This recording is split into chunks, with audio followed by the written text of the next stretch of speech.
Buenas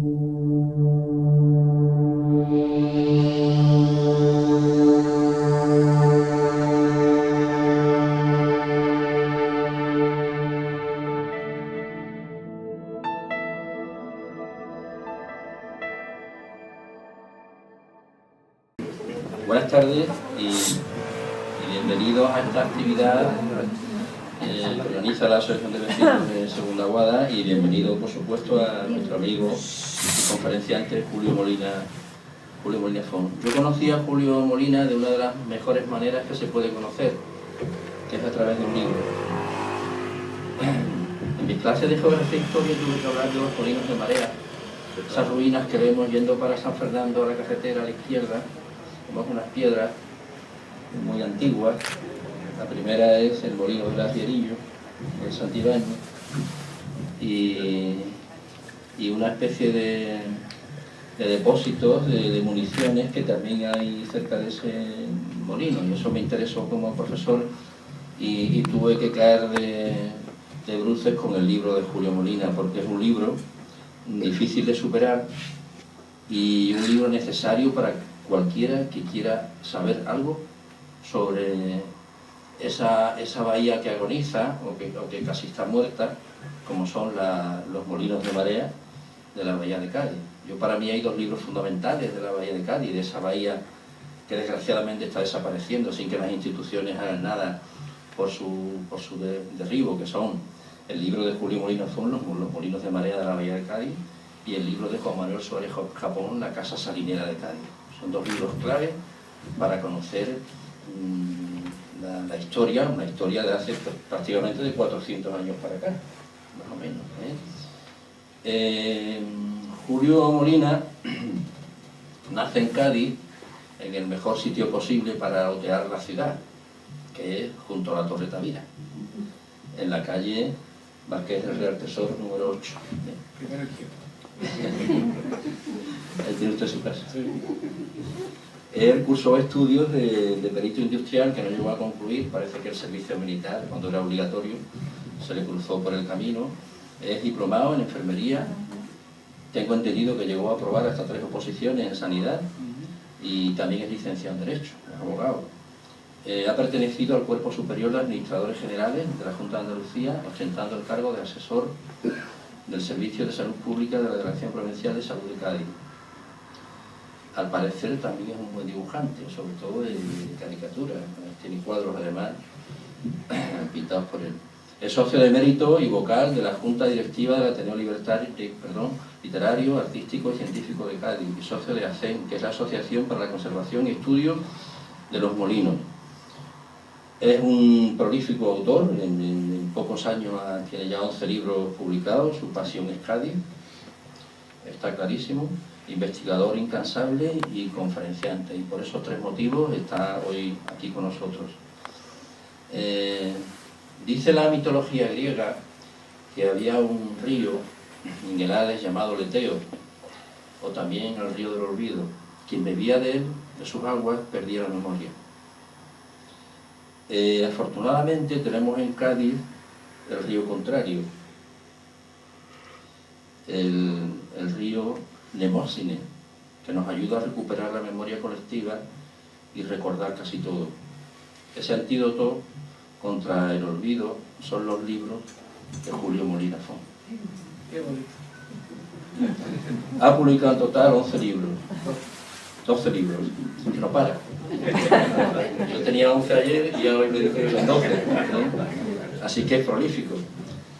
Digo algunos porque habrá algunos que no voy a nombrar. Tiene una trilogía sobre la historia pequeña de Cádiz, la historia cotidiana, la historia popular, la historia que se nos ha olvidado, por lo menos los que hemos pasado ya de los 60, y que él nos ha recuperado. Esa trilogía, desde el primer libro de la historia pequeña de Cádiz, dijo Antonio Burgos, que era la Biblia de la Gaditanía. Un libro que sella, que marca lo que era Cádiz en los años 40, 50, 60, creo que llega hasta los 70. Luego sacó 2 libros más de esa trilogía sobre la historia pequeña de Cádiz. Creo que los tengo casi por orden de aparición, como en las películas. Luego escribió el libro sobre el que hoy va a dar la conferencia, que es Cádiz y el vapor correo de Filipinas, Carlos de Izaguirre, la historia de un naufragio. Las protestas de mar es uno de sus libros marinos, protestas de mar de la escribanía en la escribanía de la Marina de Cádiz, la historia pequeña de la isla de San Fernando, crónica negra en el Cádiz de la posguerra, bares, baches y ultramarinos, que vino aquí a dar esa conferencia con su lápiz en la oreja y su uniforme de almacenero, la crónica oculta del Cádiz de ayer, que yo creo que es el último libro, es del año anterior. Además ha sido coautor de Salinas de Andalucía, Istmo Gaditano y Santa María tu barrio. Yo destacaría 4 facetas de él como investigador, como conferenciante, como escritor, una persona polifacética. En primer lugar, su indiscutible afán didáctico. Sus padres fueron maestros del Campo del Sur. Y él tiene auténtico interés en sus libros, en sus conferencias, en sus artículos, por explicar con claridad, como va a hacer hoy, y concisión el resultado de sus investigaciones. Y yo creo que ese afán pedagógico, por la claridad, por la concisión, algo tiene que ver la herencia que desde pequeñito pues recibió en su casa del trabajo propio de un maestro y de una maestra. Su pasión por Cádiz y su pasión por el mar, y la relación del hombre con el elemento marino. No en balde es coordinador de las tertulias marítimas que se celebran en el Ateneo periódicamente, y además 3 de sus libros tienen relación directa con el mar.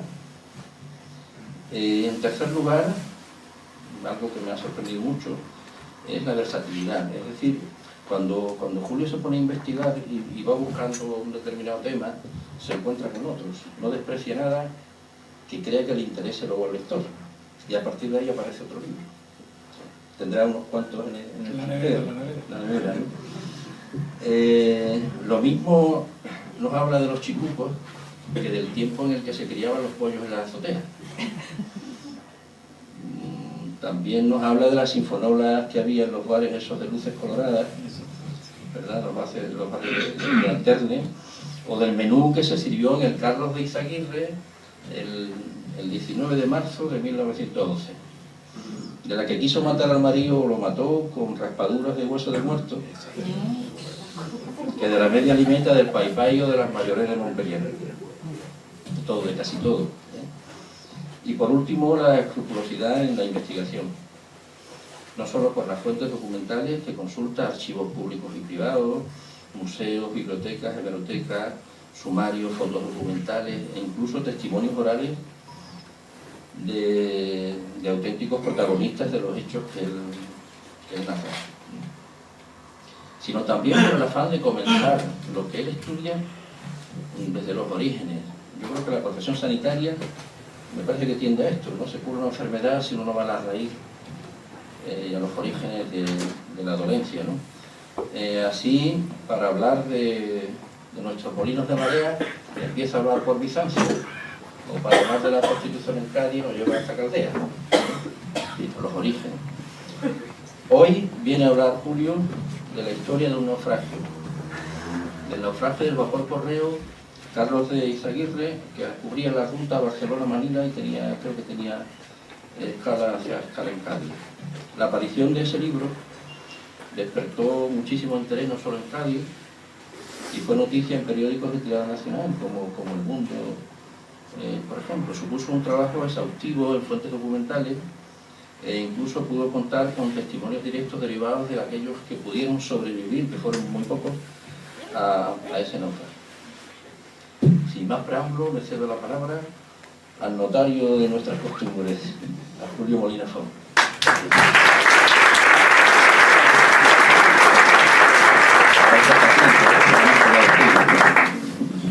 Muchas gracias.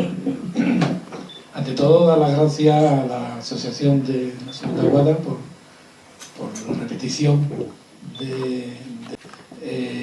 personalmente a Antonio, por ser su presidente, y sobre todo también al presentador, que hoy prácticamente no hemos conocido, aunque ya no habíamos visto antes aquí en en otra de las conferencias, ¿no? Y muchas gracias por la presentación que ha hecho, que si no es la mejor, es una de las mejores que me han hecho, ¿eh? Además se la ha trabajado él, no le tengo que dar el papelito como se lo doy siempre a los que presentan, sino que él ha sido el que, porque no, ni sabía que hoy me iba a presentar, y ha rebuscado y ha buceado, como hago yo, en los archivos, ¿no? Y ya para no demorar más el tiempo, bueno, vamos a empezar a hablar de este naufragio que se conmemoró el centenario el pasado año de 2017, ¿no? Va a ser digamos, imagen y sonido. Hay sonido de efectos especiales, de peliculitas también, aunque he tenido problemas con el ordenador, con la película, pero vamos, al final se van a ver, ¿no? Son pequeños trozos de lo que podía haber pasado en aquellos momentos, porque en el barco no había ningún fotógrafo, ni había ningún cámara para poder recoger aquella escena, ¿no? Nos tenemos que trasladar a principios de los años del siglo XX. Este es el muelle de Cádiz de aquella época.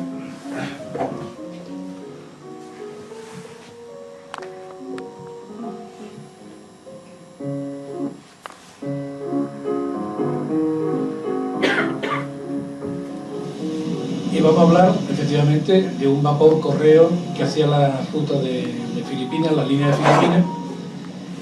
Este barco, digamos, se botó en el 1904 y murió en el 1917, ¿no? Todo esto, toda esta historia proviene o sea, el interés que he puesto yo en esta historia es mi madre, que cuando yo era pequeño me contaba, a modo de cuento, el naufragio del barco donde iba el tío Pepe. Su tío Pepe era el marido de su tía carnal, ¿no? Hermana de su madre, mi tía Rosario, que se casó con el segundo maquinista que iba en el barco, ¿no? Y esa historia que se comentaba en casa de mi abuela, mi madre me lo contaba como si fueran los cuentos aquellos que nos contaban lo que se está perdiendo hoy día, ¿no? Los cuentos aquellos que te contaban en las camillas, la mesa camilla, o para dormirte. Mamá me contaba un cuento, ¿no? Cuando era pequeño, claro está.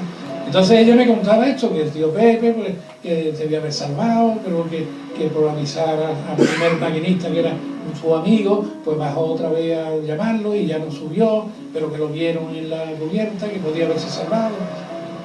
Una serie de historias, ¿no? Del naufragio.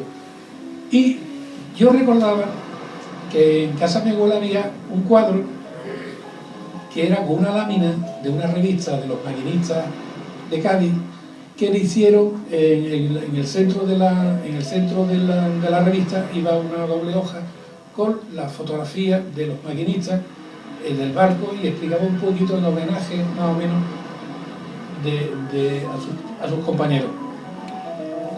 Y esto yo recuerdo haberlo visto en casa de mi abuela, que estaba colgado.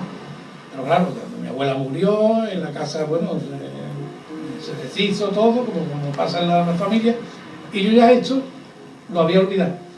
Y un día me dice un anticuario que yo lo encontré, porque yo colecciono desde hace muchos años, colecciono cosas de náutica, ¿no?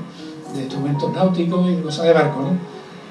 Hoy día ya no hay prácticamente, porque ya lo que hay vale carísimo y además casi no hay, ¿no? Pero desde el año 60 y tanto, pues estoy coleccionando yo cosas, y este anticuario me dice un día, ahí tengo algo que te puede interesar, y me saca una lámina. Yo creo que esta lámina, una como esta, no esta, pero es una como esta, estaba en casa, ¿no? Y entonces se la compré, ¿no? Y entonces digo yo voy a investigar a ver si realmente todo lo que me contaba mi madre era cierto o se lo inventaba ella, ¿no?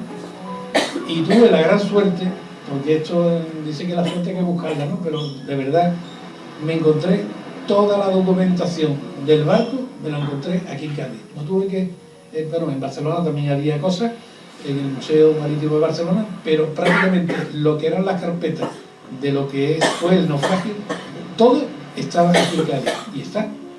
Y entonces, bueno, me metí allí en la biblioteca de temas gaditanos y empecé a buscar legajos. Había 3 o 4 cajas de legajos del barco, desde que compraron el barco a Inglaterra hasta el naufragio, y después del naufragio, porque está toda la documentación de las pensiones que cobraron porque antiguamente no había pensiones, las compañías no pagaban nada, ni jubilaban nada, pero sin embargo la compañía transatlántica sí pagaba pensiones a sus empleados, y de vejez también. O sea, por eso había marineros que trabajaban hasta los 70, 70 y cerca de 80 años. Iba uno en el barco, le llamaban era cubano y era de color, y era muy mayor de edad, y seguía trabajando, ¿no? Pero para hablar del barco hay que hablar también de la compañía transatlántica, y entre ellos del Marqués de Comillas, que fue Antonio López y López, que fue el primer Marqués de Comillas, y su hijo Claudio López Bru, que fue el segundo Marqués de Comillas. Lo que hoy está en la Alameda, ese monumento que hay al Marqués de Comillas, no es al primero, sino es al segundo, que estuvo a punto de ser beatificado por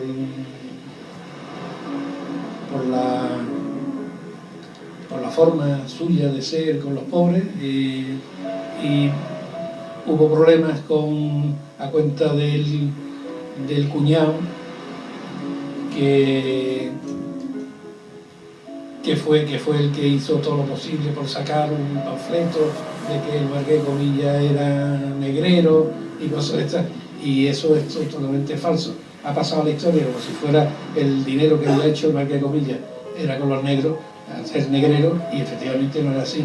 Él lo que llevaba era a Estados Unidos a chinos, pero chinos a trabajar en el ferrocarril, y los transportaba, pero no lo llevaba como esclavos, sino que los transportaba allí, y allí ellos trabajaban los chinos trabajaban en el ferrocarril, ¿no? El Marqués de Comillas, Antonio, vino a Cádiz con 14 años, como chibuco, porque el Marqués de Comillas era cántabro, era montañés. Él se quedó sin padre muy joven, y tuvo que meterse a trabajar, y se fue a trabajar. Primeramente se fue a Lebrija, a casa de un amigo, de un pariente suyo, pero Lebrija aquello no le venía aquello, porque él tenía un espíritu aventurero, y allí en Lebrija no. Entonces se vino a Cádiz, y en Cádiz también se le quedó chico, porque tenía mucho más espíritu aventurero de lo que iba a hacer aquí en Cádiz. Y estuvo trabajando en el bar Labra, que era un figón de comida, que todavía existe, y que dan comida, y se llama así. Y mira por dónde la calle se llama hoy Antonio López. Pero no, yo creo que no fue Antonio López porque estuvo trabajando aquí, sino porque enfrente de esta casa, en la calle Antonio López, se instaló primeramente la compañía transatlántica, y después se fue a la calle Isabel la Católica, con esquina también con Antonio López, ¿no? Antonio López vino con 14 años, y al poco tiempo se embarcó para Cuba. Un pasaje que le regalaron los Fernández de Castro, otros navieros, y se fue en un barco que se llama María de los Ángeles. Se fue a Santiago de Cuba, allí y trabajó muchísimo, como todos los que se iban entonces a América, y consiguió pues poner un comercio, primero como independiente, después ya puso como propietario, se unió con otros comerciantes que tenían dinero, y entre ellos pues montaron una compañía naviera y compraron un barco. El General Almero fue el primer barco de hélice que tuvo la Marina Mercante Española, y hacían la ruta de cabotaje por alrededor de la isla, ¿no?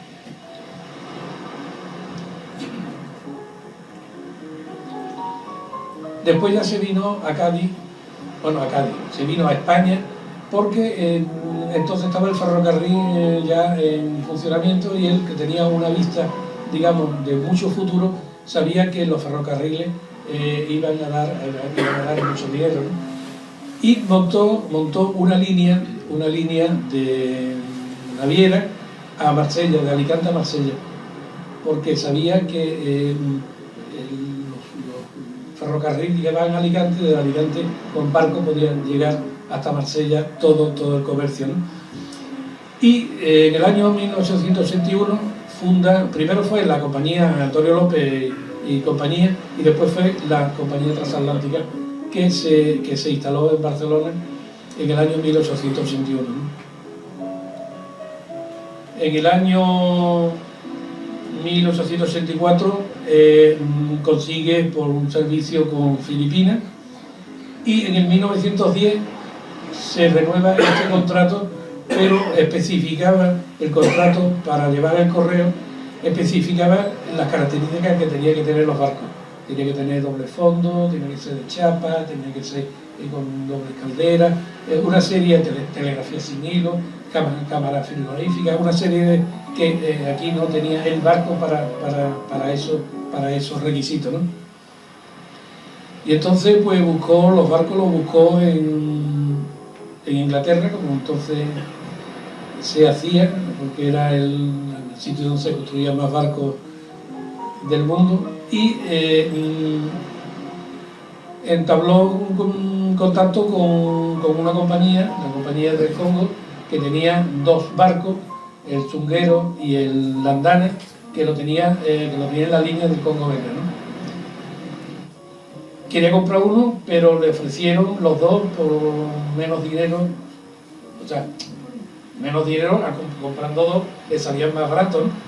Y efectivamente compró estos dos barcos y los trajo aquí a Matagorda para transformarlo, porque estos barcos lo que tenían era el primera y segunda solamente, pero necesitaban ellos tener primera, segunda y tercera, ¿no? Tercera clase para emigrantes y esto. Y entonces pues lo trajeron aquí al dique de Matagorda, y allí el Leopoldville, que así se llamaba, y después se llamó el Landana, y después se llamó el Cádiz Aguirre, ya cuando lo tenía la compañía transatlántica, que se matriculó aquí en Cádiz, ¿no? Y le pusieron pues la tercera clase, y los entrepuentes le hicieron este tipo de camarotes para esa tercera clase económica, ¿no? Estas eran las características más o menos que tenía el barco. Tenía de eslora 114 metros, de manga 14 y de puntal 7. Aquí está el arqueo, los desplazamientos que tenía, los mamparos estancos, que eran 6, que tenía obligación de tener estos mamparos estancos. Según el contrato, tenía 2 juegos de máquina de triple expansión, con su hélice independiente. Pues una serie de características. Tenía camarote para 85 pasajeros de primera, para 48 de segunda, y después la entreplanta para tercera y preferente.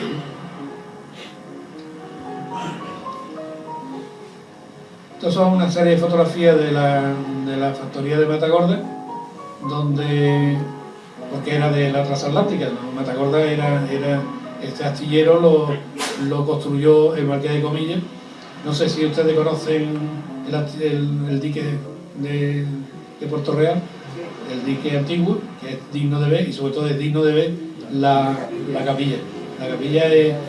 Esta capilla lo que tiene esto es de madera, porque no le dejaban hacer de construcción de mampostería, porque era para la línea de tiro, los militares no dejaban, entonces le pusieron la cúpula de madera y es movible. Nunca se ha quitado, pero se puede quitar en un momento dado, ¿no? Este era el vapor Cádiz Aguirre, y estos eran algunos de los compartimentos: el fumador de primera clase, la biblioteca, el comedor de primera clase. Estas son fotografías que me la facilitaba Hernando Gómez, que es un pariente, un sobrino nieto de uno del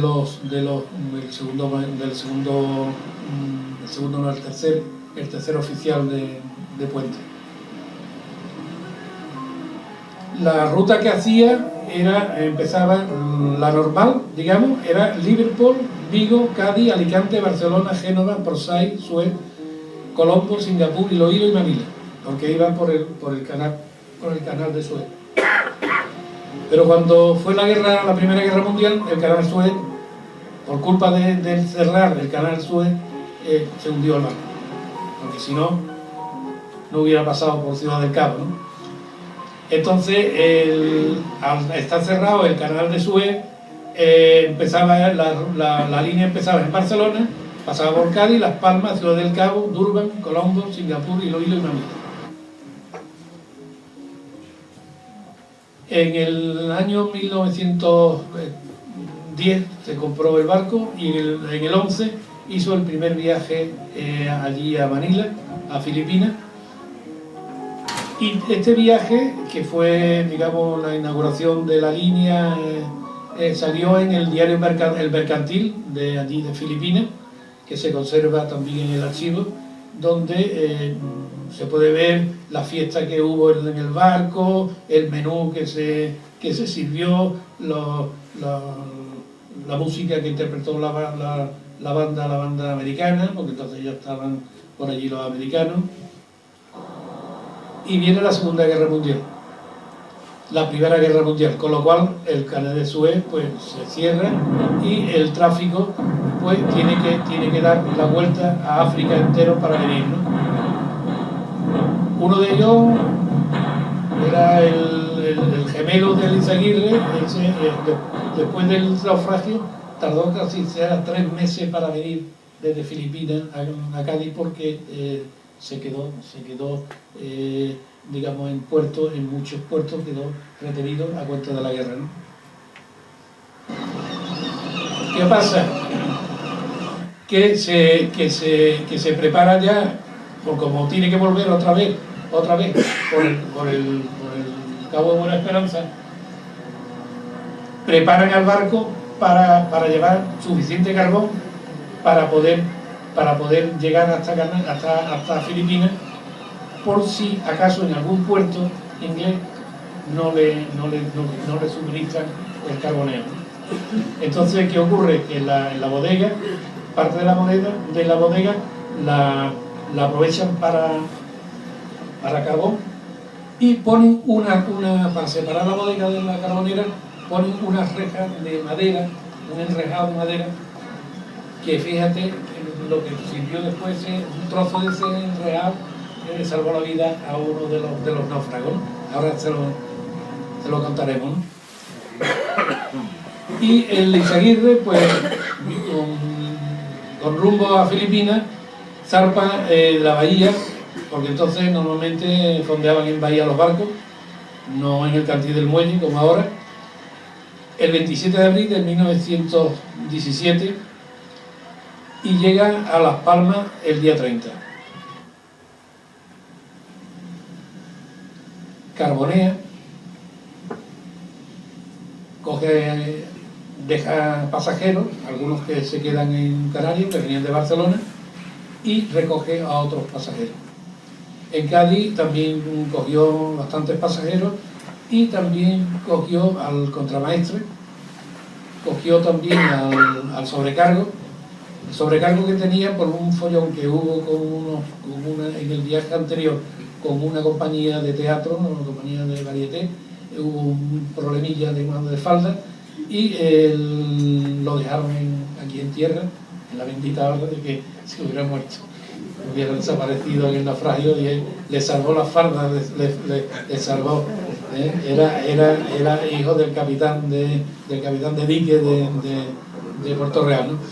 Hombre, es que la tripulación, muchísima de la tripulación eran todos de Cádiz, de Puerto Real, de San Fernando, o sea, eran de aquí, de la zona, ¿no? Esta es la última carta que escribe el capitán Luzárraga con destino a Cádiz. La última carta explicando cuánto carbón lleva, cuánto le ha costado el carbón. Entonces la deposita en correo en Las Palmas, y llegó, tanto así que no tiene ni fecha aquí pone Las Palmas, pone 5 de mayo del 17, pero abajo no pone fecha de zarpan ya con destino a Ciudad del Cabo el viernes 25 de mayo. Ya avistaron todavía con luz del día el islote Dansen, ¿no? Y se adentraron en un mar prácticamente tenebroso, totalmente el cielo aturbonado, presagio de lo que podía pasar horas posteriores, ¿no? Ya el mar empezó a picarse, ya empezó, esa noche ya había mar gruesa, mucho viento, alguna lluvia, y según la derrota que las autoridades inglesas de Ciudad del Cabo dijeron, se encontraba en la situación de 33 grados 46 de latitud y 17 grados 59 minutos de longitud este, cuando a las 3:30 de la madrugada hubo la explosión con una mina marina a la deriva, que son peores que las que están, porque las minas que sembraban con fondeadas, pues, más o menos el que las ponía sabía dónde las ponía, pero las minas a la deriva que iban según las corrientes, por eso los miradores estos, el barco, el Wolf, que fue el barco alemán Cosario, que sembró aquí toda la costa de minas, se quitaban de en medio, él echaba las minas y se quitaban de en medio, y ya no volvían más por allí, porque claro, podía ser que chocaran con alguna propiedad. Pues chocó con esta mina marina en la banda de estribor, a la altura de la segunda bodega, y el barco pues se suspendió, según dicen los comentarios de los que se salvaron, dicen que se levantó del mar, se levantó el barco. Esto es una peliculita que podía ser algo parecido a lo que pasó en realidad. Como no tenemos imágenes, yo vi estas imágenes en una película y digo, bueno, si esto prácticamente, según los comentarios que hacen los supervivientes, es lo que realmente pasó. Y la saqué, los trozos que yo creía que eran los más verosímiles, y se puso en blanco y negro, porque la película es en color.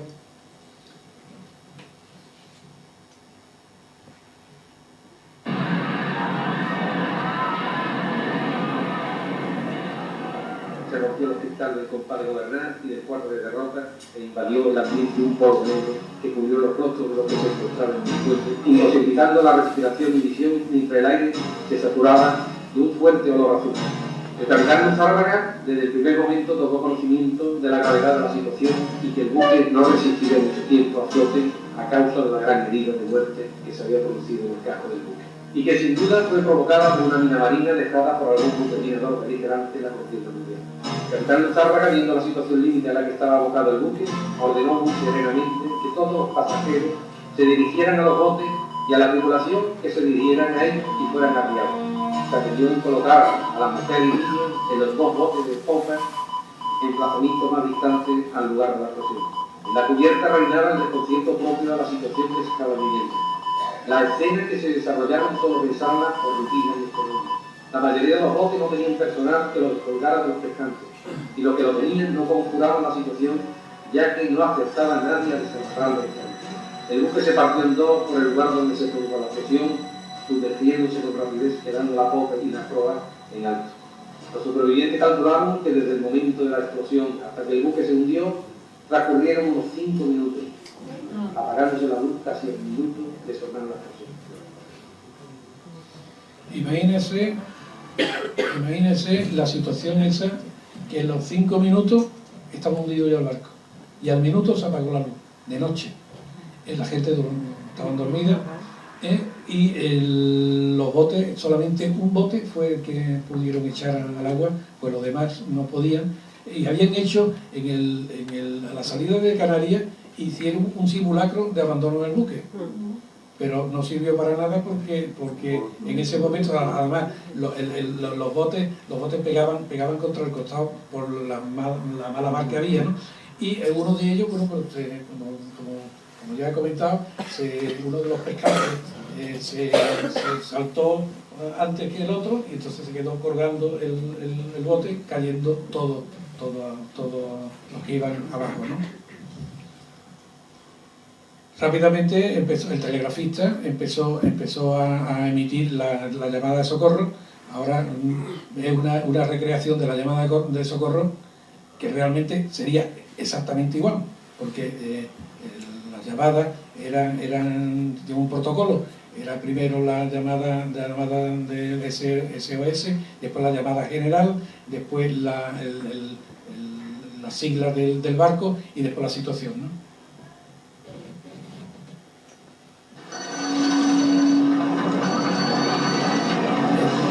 Esa es la llamada de socorro 3 veces, repite 3 veces, después el distintivo del buque, que era el HGDN, porque normalmente no se dice el nombre del barco, sino un distintivo que tiene internacional, y después la situación donde estaba.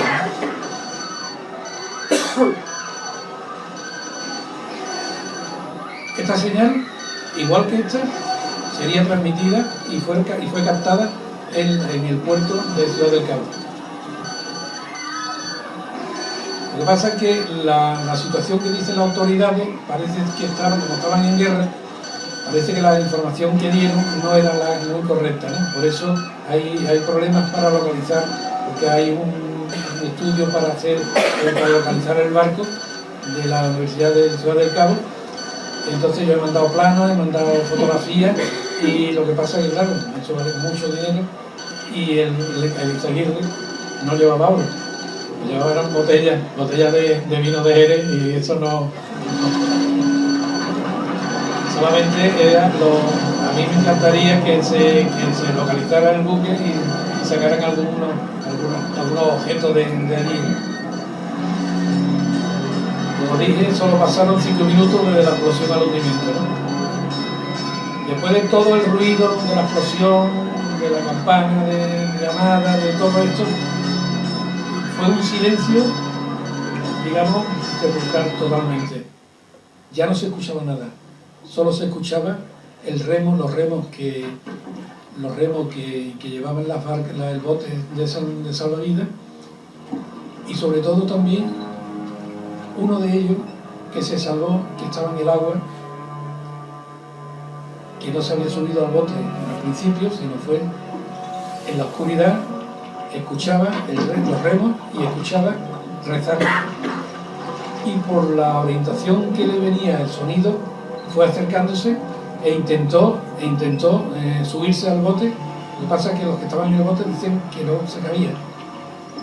Esos momentos tienen que ser unos que quieren salvarse y otros que no, que temen que se pueda hundir el bote, pero él se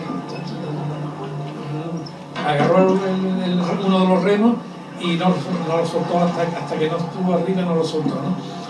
Ese hombre fue de los pasajeros de tercera, montañés, que después volvió, una vez salvado, volvió después a Filipinas, o llegó allí a Filipinas, y allí formó una familia, viven, y los hijos viven, algunos viven en Filipinas. Hay una señora, una hija que vivía en Estados Unidos y ahora vive en Madrid, con la cual me une también bastante, porque lo bueno de este libro es que he hecho unas grandes amistades con personas, digamos, descendientes de los pasajeros de tripulantes. Y tenemos un contacto, fíjate, desde el año 2002 que salió, seguimos teniendo contacto con los que han ido, los avisé yo para que fueran a Ciudad del Cabo el año pasado, ¿no?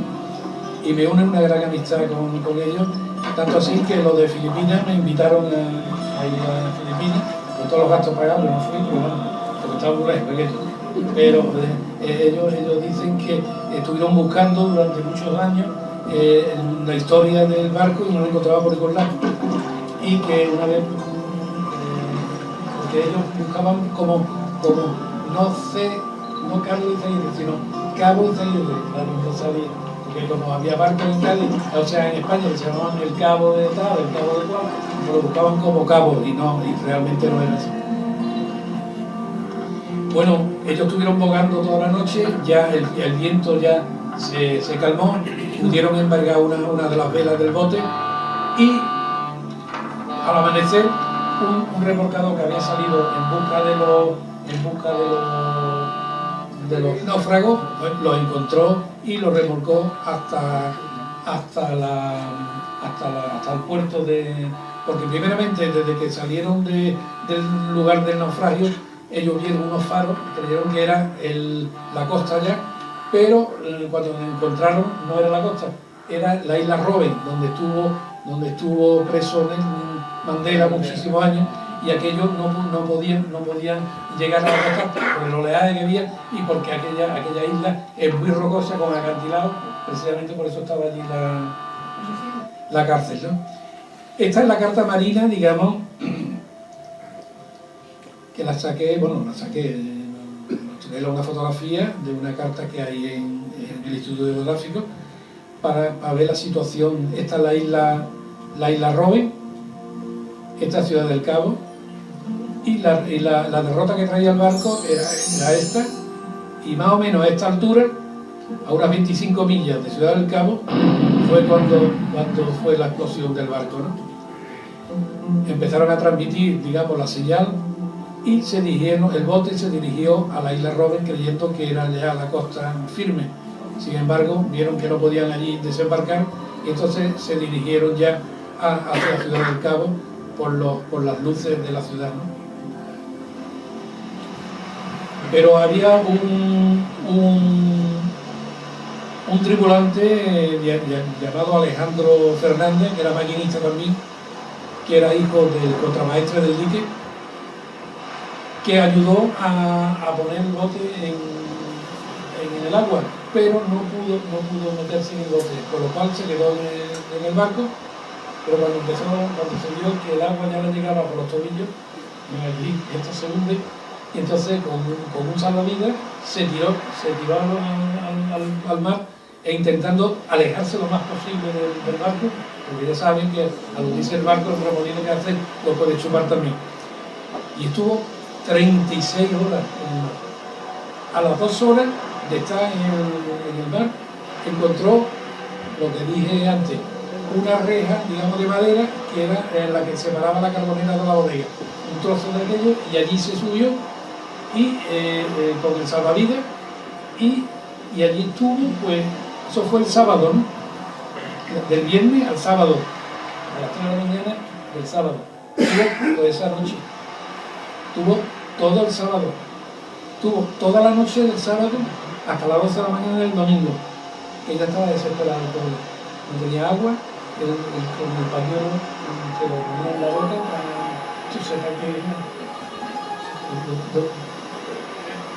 la regulación está escrita, ¿no? Y me ponía para evitar tenerse, no sé, un pañuelo que dio en la boca, creo que no sé todavía, pero vamos. Y ya en el libro viene todo el relato que hace él, diciendo, que encomienda a Dios ya, diciendo, aquí no me encuentra nadie, y se agachó la cabeza como de resignación, diciendo, aquí ya me muero. Y al levantar la cabeza vio una vela de una goleta que venía hacia él.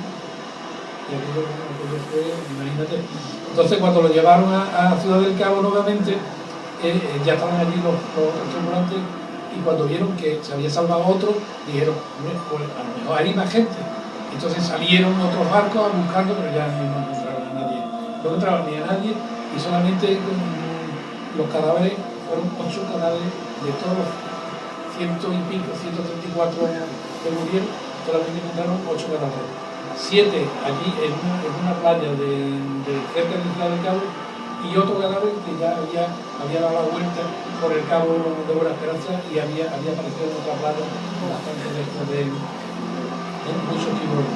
Seguramente la única hipótesis que yo vi en mi libro, todo lo demás está cogido, pero lo que yo digo que los pocos cadáveres que aparecieron seguramente serían por los tiburones que hay allí, son tiburones, los aquelones, son de 4 o 5 metros, que comen muchas focas, y además lo que hacen es que los tiburones, cuando ven las focas, le pegan el golpe y lo atontan y todo eso lo comen. Más que unos saltos de estos tiburones horrorosos. Y y también otros cadáveres que quedarían en el barco, en los hierros, en los retorcidos del barco, ¿no?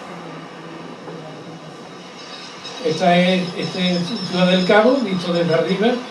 Esto le llaman la tabla porque prácticamente la montaña esta es totalmente plana, y esta es la punta de África, este es el Cabo de Buena Esperanza.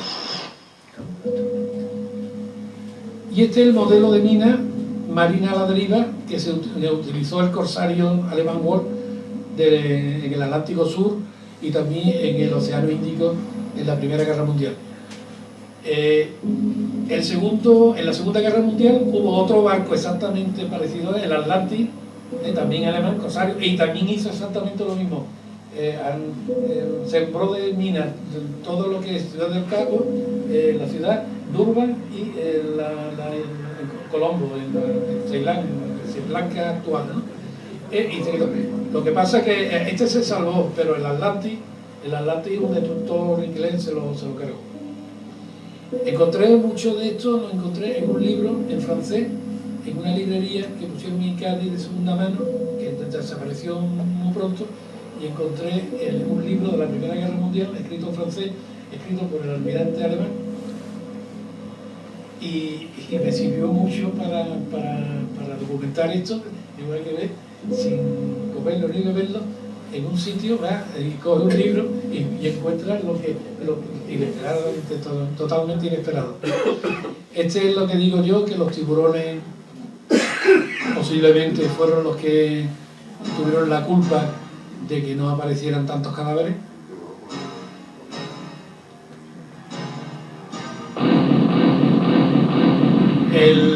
El naufragio dio mucha noticia en prensa, fue tanto de Ciudad del Cabo, también periódicos ingleses y sobre todo periódicos españoles. En todos los periódicos había referencias, y sobre todo el diario de Cádiz, ¿no? y el Correo, dieron mucha información sobre el naufragio, ¿no? También dio mucha cantidad de papeles, algunos de ellos están en el archivo histórico de Unicaja, pero hay otros que no pertenecían a la compañía, sino que pertenecían a la compañía de la consignataria de buque, y sobre todo también de la bodega, que el cargamento que llevaba era parte era vino, ¿no?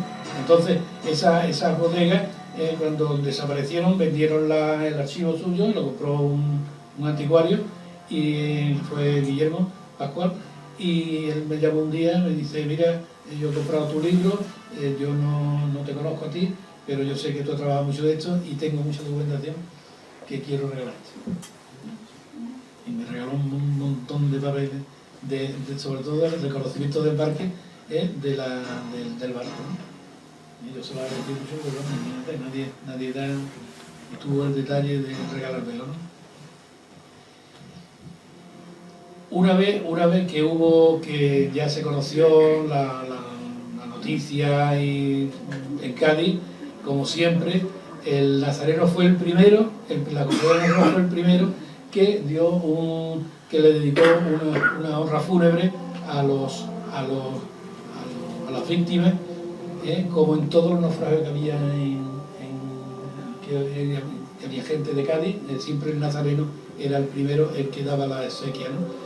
También en la iglesia de San Francisco hubo también otros funerales pagados por la compañía, igual que en el Carmen, igual que en el Rosario. Cada asociación, digamos, de maquinistas o de hostelería del barco, que entonces se llamaba, no se llamaba hostelería, tenía otro nombre así, no me acuerdo ahora mismo cómo se llamaba, pero bueno, los camareros, los cocineros, todo esto, ¿no? Pues todo, y en todos se cantó el Requiem de Perossi. El Requiem de Perossi, que estaba de moda en aquella época, y en todos los funerales pues se cantaba este Requiem, que conseguí en Italia, porque aquí no estaba editado, y conseguí que me trajeran esta música o este disco de allí de Italia, ¿no? Tras el naufragio, durante muchos días, los familiares, bueno, tanto de tripulantes como pasajeros, estaban ávidos de noticias, porque después las primeras noticias eran bastante confusas. Unos decían que se habían salvado uno, otros quedaban en la lista de desaparecidos, parece que después estaban vivos, otros que la habían dado como vivos, después estaban muertos, y fue unos días bastante digamos, trágico para muchas familias, ¿no? Este era el capitán Luzárraga, era vasco, era de Busturia, de Vizcaya. Yo escribía a Busturia, la alcaldía de Busturia, la alcaldesa del entonces, estuvieron buscando familiares. Yo le escribí, estuve buscando y llamando a todos los Luzárragas de Guipúzcoa y de Calle y de Álava. Y nada, este hombre era soltero, tenía un hermano que también era soltero, la policía local fue buscando familiares, pero no encontraron, se portaron muy bien conmigo en ese aspecto, ¿no? El jefe de máquina era un inglés, era de Liverpool, era Roberto Walter, muy amigo del tío de mi madre, del tío Pepe, le unía una gran amistad entre ellos. Este era el tío Pepe, era el tío de mi madre, pero tío político, porque la tía era esta era la hija, y esta es mi familia, esta es mi bisabuela, y mi madre, ella prácticamente se crió con ellos, era como si fuera una hermana al quedarse huérfana, ¿no? En Puerto Real también había otro, el tercer maquinista. Era Manuel Aguilar Castaño. El cuarto maquinista también era de Cádiz. Era Onofre Manzanares. Creo que era el padre de un señor que se llamaba Onofre, que tenía una tienda de periódicos y de novelas, que cambiaba novelas en la calle Barrié, detrás donde estaba el cine municipal. La entrada del cine municipal había una escalerita, pues Onofre, aquí hay que decir Onofre, pero vamos a acordar, uno que iba todos los días a que le guardaran las novelas y estas cosas, ¿no? Este era el quinto maquinista, Antonio González Gutiérrez, estaba a punto de casarse en el funeral que se hizo en Santa María a la novia ese día del Tuntalele. Entonces la llevarían en un coche de caballo a las puertas de San Juan de Dios, que estaba más cerca, pues entonces no existía el DECO todavía, ¿no? Y este fue una mala suerte de chaval, porque este chaval estaba estudiando náutica. Cuando vino el barco a Cádiz, el alumno se puso malo, el alumno del agregado se puso malo, y llamaron al chaval este para que se embarcara en sustitución del compañero. Se embarcó y navegó un mes, al mes murió, ¿no? Y tuve una anécdota con este maquinista donde yo trabajo aquí en la delegación de salud. Me dice una compañera: mira, hay una prima mía que ha venido de Barcelona que quiere saber, como tú te estás metido en los archivos, estas cosas, que quiere saber que su abuela murió aquí en Cádiz y quiere saber de qué murió. ¿En qué hospital estuvo? Dice, el hospital de mujeres. Digo, vamos a ver, pues esto estará, los archivos estos estarán en el obispado, porque eso era de la iglesia. Digo, pero para buscar un nombre de este, como sea un apellido corriente, te va a costar mucho trabajo. Pero si es un apellido raro, pues sí se llama ya Sanpetti. Y digo, ¿Sanpetti? Digo, ¿Sanpetti Montpet? Y me dice, sí, ¿usted por qué lo sabe? Digo, yo tenía un tío marcado, y si mi tío Vicente, digo, exactamente, Vicente, que se ahogó en... Dice, sí, ese era mi tío, me contaba mi madre de su tío. Y digo, ¿tú tienes una fotografía de él? Y dice, yo no. Digo, espérate, tengo en el ordenador, tengo una fotografía de él. Y eso, ¿cómo lo sabe usted? Y ya le expliqué el motivo de que era, porque lo conocía, ¿no?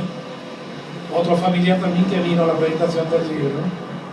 Y estos son otros oficiales fallecidos, el capellán, los médicos, el médico, el sobrecargo, el primer oficial, el practicante también era de Cádiz, también tuvo mala suerte porque el practicante también se desembarcó y fue sustituido por este practicante que entró aquí en Cádiz y también se terminó ahogándose. Estos son fotografías y documentación que me han mandado familiares de estos tripulantes y de estos pasajeros que murieron, ¿no? Este es el mausoleo que existe allí en Ciudad del Cabo, que cuando yo estuve hablando con el cónsul de entonces, no tenía ni idea de que esto existiera allí, porque le dije yo que a ver si me podía buscar la hoja de enterramiento, y entonces el cementerio me decía que en el cementerio de Ciudad del Cabo no existía. Allí no. Entonces le dije yo, no, están en Mayland. Mayland era un pueblo que hoy día ya es Ciudad del Cabo, pero en aquella época estaba separado de Ciudad del Cabo. Entonces, cuando fue allí, se encontró con la tumba esta, que por cierto, ahora vamos a ver fotografías de la tumba, y con los 100 años que han pasado, y sin hacerle nada, no está tan mal, ¿no? Pero estaba aquí el cementerio de Cádiz. Y me dijo, me acuerdo el cónsul que me dice, bueno, está un poco deteriorado, habría que limpiarlo, ¿eso quién lo paga? Dijo, que soy la embajada de España, ¿no? Y este es la hoja del libro de registro de la sepultura, ¿no? Donde están enterrados 7 de los cadáveres. Hay una fecha, primero, del primer enterramiento, y después cuando hicieron el mausoleo, que lo pagó la compañía transatlántica, le hicieron el traslado a la fosa que estaban al nuevo enterramiento. Este era el contramaestre del barco, está fotografiado con otra tripulación del Antonio López. También la familia ha contactado con ellos. Los familiares también han estado ahora en Ciudad del Cabo el año pasado, en el acto que se celebró. También han contactado con familiares de esta pareja. Vean ustedes que esta señora tiene 24 años. Yo me he quedado, cuando vi la edad, pues viene aquí, ¿no? El 1,22 y el 1,24, ¿no?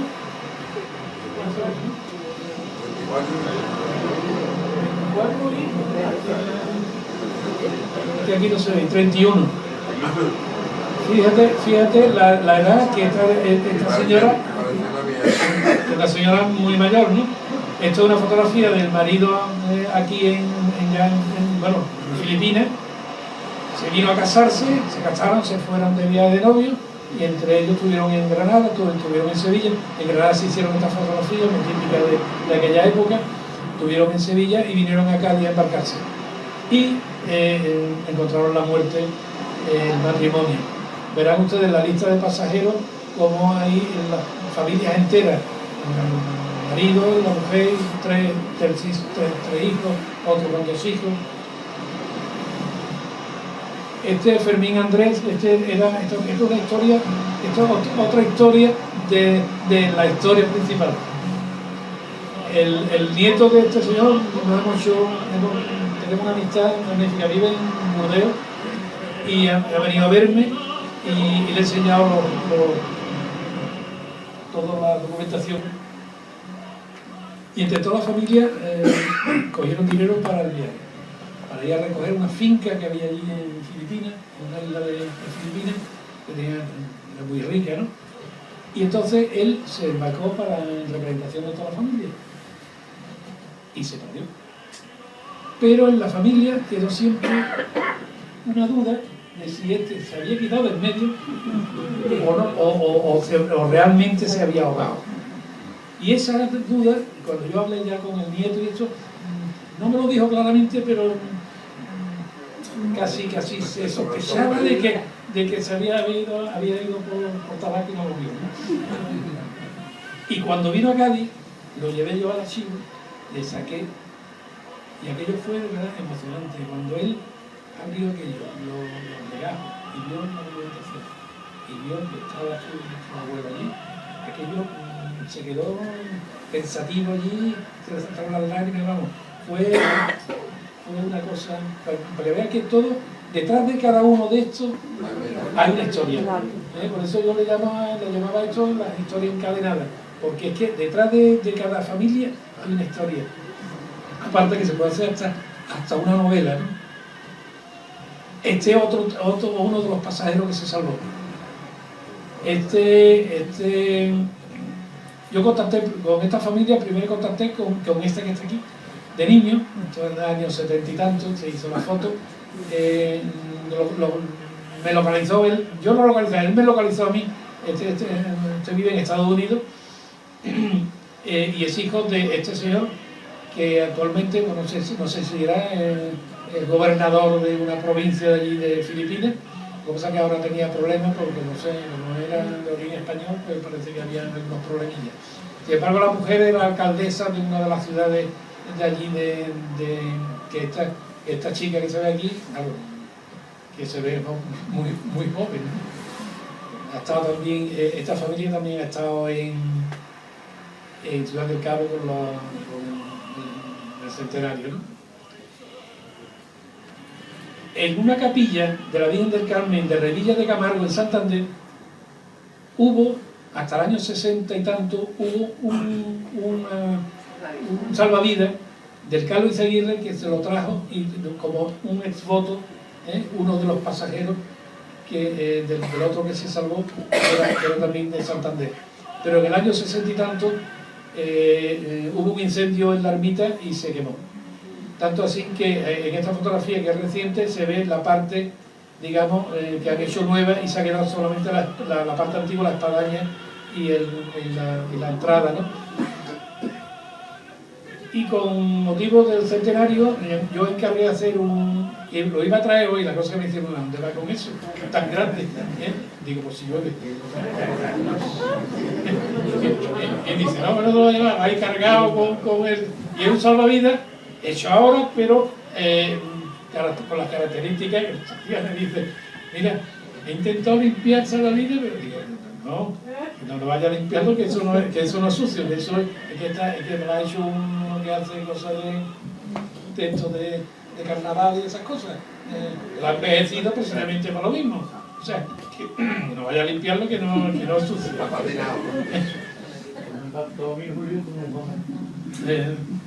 Bueno, pues la Armada, como dije, la Armada Sudafricana y el arqueólogo submarino Bruno Bers, que es de la Universidad de Ciudad del Cabo, tiene un proyecto de localización, digamos, no solamente del barco este del Izaguirre, sino de todos los pecios que hay allí en Ciudad del Cabo, ¿no?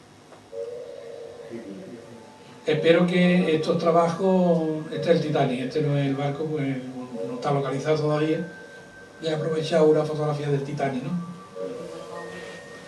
Y este es el libro que edité en el año 2002,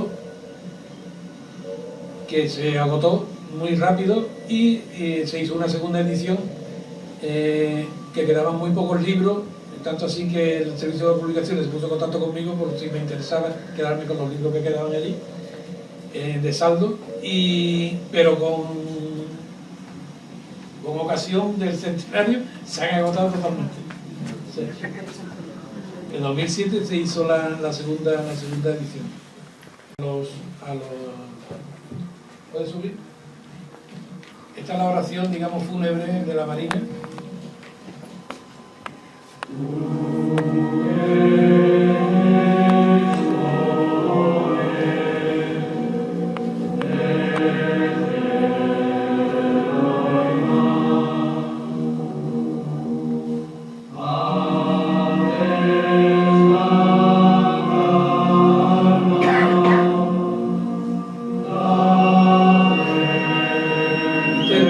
Chifle del contramaestre, que es el toque de silencio.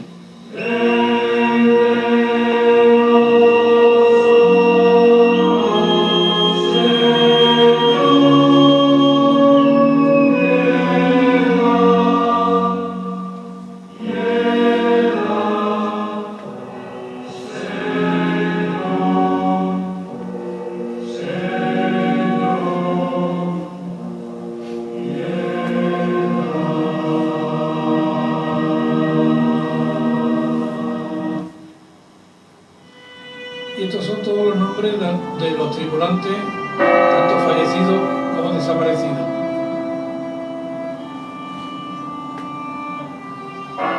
Verán algunos nombres, algunos apellidos que todavía hay familiares en Cádiz. Hay algunos que ni lo sabían.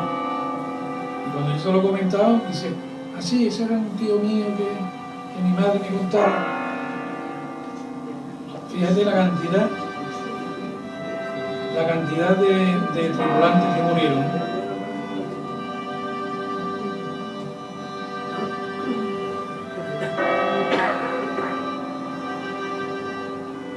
Muchos más que pasajeros.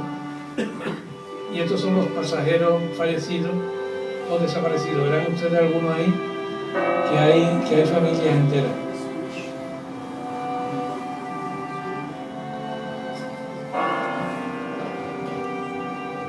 Está Mariano López, la señora Mariano López, el primer hijo de Mariano López, el segundo hijo, el tercer hijo. Está el Ramón y señora y la hija. Navalcorena, el padre, la madre y el hijo. De niños iban 5 niños en el barco.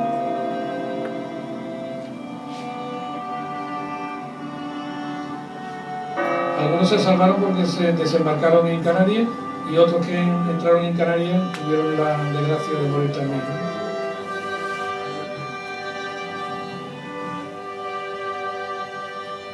Estos son los actos que se celebraron en Cádiz, ya estamos terminando, en conmemoración, lo hicimos en el mes de mayo, un funeral solemne, digamos, en la iglesia de San Juan de Dios. Este es, digamos, la guindola esta, o el salvavidas, que me hicieron porque se iba a hacer una exposición. Yo hace 4 años presenté un proyecto de exposición con objetos, digamos, no del barco porque no existió, porque no se ha descubierto, pero sí con objetos de aquella época y con muchísimas recreaciones, digamos, de un departamento, de un camarote. Lo presenté a Unicaja, que era la que tiene toda la documentación, para que se presentara también toda la documentación, para que lo pudieran ver la gente. Eso. 4 años. Todavía no me han avisado. Ya pasó con el libro. Le dije yo a Unicaja si querían publicarlo, o costearlo, porque toda la documentación está allí. Todavía estoy esperando. Entonces la universidad fue la que me publicó el libro. Si hubiera sido de Málaga, seguramente me lo hubieran dicho. Los actos celebrados en la ciudad del Cabo de este año pasado, estos son familiares, digamos, tanto del pasajero que se salvó como estos son del contramaestre, del nieto también del contramaestre.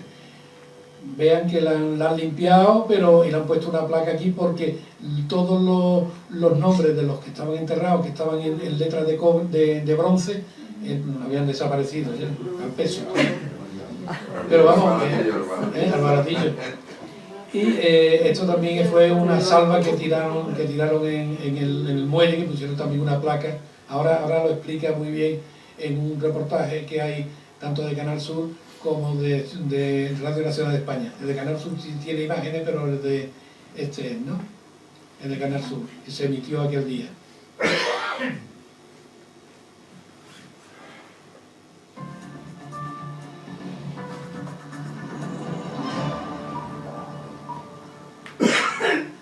Una noche de mar gruesa y apenas 30 millas de los seguros muelles de Ciudad del Cabo, el Carlos Izaguirre, un barco correo de la compañía transatlántica con destino a Filipinas, daba con su costado contra una mina de guerra alemana. En apenas 5 minutos se iba al fondo del mar junto a 134 de las personas que viajaban a bordo.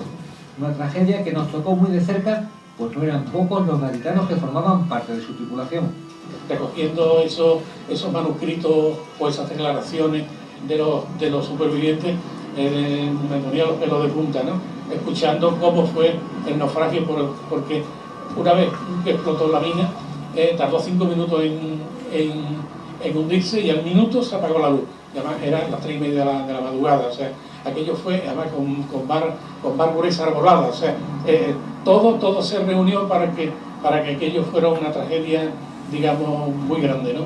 Para Cádiz y para España, ¿no? 100 años después, la Armada Sudafricana, la Embajada Española en Sudáfrica y familiares de fallecidos y supervivientes de aquel hundimiento se han reunido en Ciudad del Cabo, coincidiendo con el primer centenario para una ceremonia formal en recuerdo de aquella tragedia, una de las mayores de la Marina Mercante Española. De historia con una tragedia enorme, con microhistorias, microrelatos. Aquí está, por ejemplo, también el hijo de uno de los supervivientes, donde explica también cómo su padre logró sobrevivir. Hay escenas dramáticas documentadas, hay historias curiosísimas, hay mucha información sobre lo que es la realidad, lo que era la realidad en 1917. Solo sobrevivieron 25 personas gracias en gran parte a la pericia del segundo oficial Luis Lazaga, natural de San Fernando, que no solo capitaneó el pequeño bote salvavidas donde se hacinaban los supervivientes, sino que mantuvo su ánimo y sus esperanzas mientras navegaban en medio de grandes olas buscando las luces más cercanas de la costa. Hoy, 100 años después, solo investigadores como el gavilano Julio Molina Font y algunos descendientes de los que iban en aquel último viaje del Carlos Izaguirre recuerdan la tragedia, un olvido más de nuestra importante historia marítima.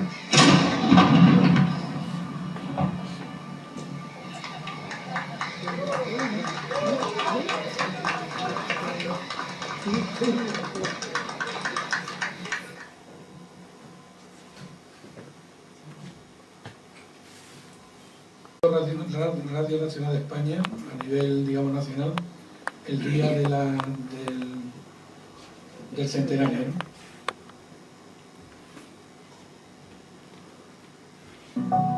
Hoy hace exactamente 100 años, en la madrugada del 26 de mayo de 1917, el vapor correo Carlos de Izaguirre, que cubría la ruta regular de pasajeros entre Barcelona y Manila con escala en Cádiz, naufragó a unas 25 millas de las costas sudafricanas.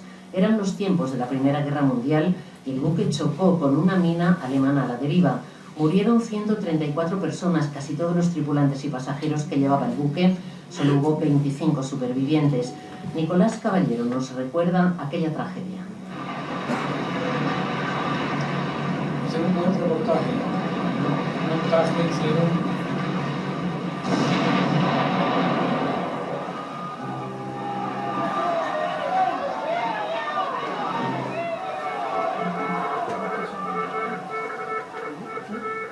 La impresión de los supervivientes es que el barco se levantó del agua, del mar. Tardó desde que explotó la mina y se hundió, fueron 5 minutos. Fue rapidísimo porque se partió en dos, solamente se consiguió botar un solo bote salvavidas. Eran las 3:30 de la madrugada del 26 de mayo de 1917.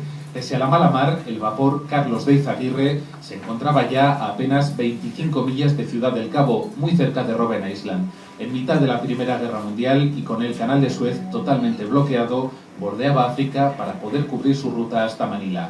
Sin embargo, como explica el escritor Julio Molina, esa madrugada se topó con un enemigo que estaba flotando inerte en el agua. Tuvo la desgracia de chocar con una mina marina a la deriva que había dejado el minador Wolf, que era un barco corsario alemán, que minó toda la zona aquella de Ciudad del Cabo. A bordo, unas 150 personas, la inmensa mayoría españoles. Murieron 134 y se salvaron 25, 23 tripulantes y 2 pasajeros. Se salvaron más tripulantes porque su número era mayor que el de pasajeros. A diferencia de otras ocasiones, esa vez apenas iban 50 viajeros a bordo del Izaguirre. Un marinero vasco tremendamente experimentado intentó salvar primero a las mujeres y a los niños. Ordenó que los subieran a todos al bote de popa, por ser el más alejado del boquete que había hecho la mina alemana. Sin embargo, aquella noche la suerte había abandonado por completo al Carlos de Izaguirre. Al arriar el bote, uno de los pescantes se soltó antes que el otro y se quedó colgando solamente por un pescante, con lo cual cayeron todos al agua, ¿no? Y había un padre allí con 4 hijos, la madre estaba en la cubierta y vio cómo cayeron al agua sus hijos.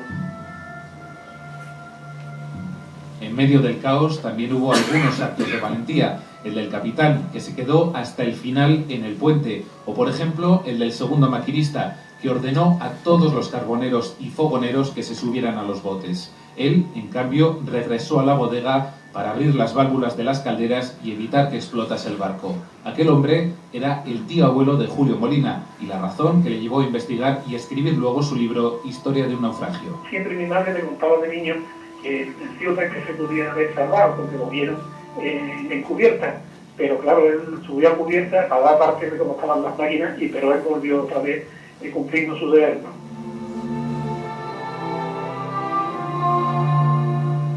Aunque la tragedia de Eizaguirre tuvo mucha repercusión en los medios españoles e internacionales de la época, su historia y también la de todos los que viajaban aquella noche en él ha estado a punto de diluirse con el paso del tiempo.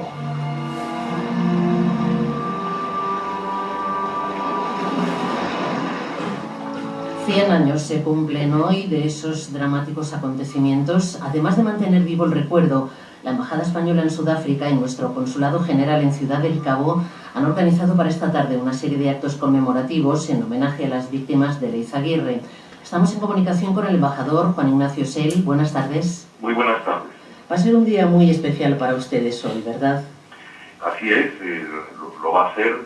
Van a tener los actos principales lugares esta tarde, en cuanto terminemos esta entrevista, y es un día especial para la embajada, para el consulado y también para las personas descendientes de quienes estuvieron a bordo esa fatídica noche del Carlos de Eizaguirre, los descendientes que han venido para participar en los actos que hemos preparado. Embajador, me acompaña el corresponsal diplomático de Radio Nacional, Nicolás Caballero, que quería hacerle alguna pregunta. Si le parece, ya le puede saludar, Nicolás. Embajador, buenas tardes. Buenas tardes. Estamos ante un hecho, la verdad es que creo en general poco conocido. ¿Cómo surgió la idea de hacer estos homenajes? ¿Cómo conocieron esta historia? Bueno, lo primero es que transcurridos 100 años, pues habíamos de alguna forma perdido la memoria institucional de lo que en realidad fue la principal tragedia española de la Primera Guerra Mundial, en la que, como todos sabemos, fuimos un país neutral. Esto empezó, en lo que a la embajada se refiere, con una petición de un profesor de arqueología subacuática de la Universidad de Ciudad del Cabo, el profesor Bruno Bertz, que se interesó por el posible apoyo de España a una investigación sobre lo que fue la campaña del barco alemán Wolf y los barcos que hundió, que fueron 5 en la zona de Ciudad del Cabo, y que son pecios que se encuentran en estas aguas. Bueno, pues cuando recibimos esa petición, que por otro lado sigue su curso, pues caímos inmediatamente en la cuenta, pues se trataba de un hecho relevante, ¿no?, para lo que es la presencia de España en Sudáfrica, ¿no? El hecho de que, como he dicho antes, el principal desastre para nuestros nacionales toda esta historia, porque el arqueólogo se entró también por mí de estas cosas, pero vamos, como siempre pasa, y esa ha sido la razón que tenemos en marcha este pequeño programa para conmemorar, ¿no?, estos hechos y honrar a nuestros compatriotas. Se va a rendir homenaje a las víctimas de aquel naufragio del Carlos de Eizaguirre, y con una solemnidad especial, ¿no, embajador? Porque, por lo que sé, va a haber presencia... Vamos a adelantar un poquito esto. De Ciudad del Cabo, porque en Ciudad del Cabo que ha querido estar presente. Embajador, también creo que entre los numerosos fallecidos que hubo hace exactamente 100 años, había un compañero suyo de carrera diplomática, creo que iba hacia Port Said, a la ciudad egipcia, a hacerse cargo de su cargo como cónsul. Así es, ha fallecido lo que nosotros llamamos pues un compañero, Gordon García Romate, se llamaba, que había tenido ya alguna experiencia consular en distintas partes del mundo, y que se dirigía a ocupar su nuevo destino en Port Said, ¿no? Y como tantos a bordo del Carlos de Eizaguirre, pues no sabía lo que le esperaba aquella noche tremenda, la que puso fin a su vida, ¿no? Pues sí. Bueno, pues muchas gracias por vuestra atención y hasta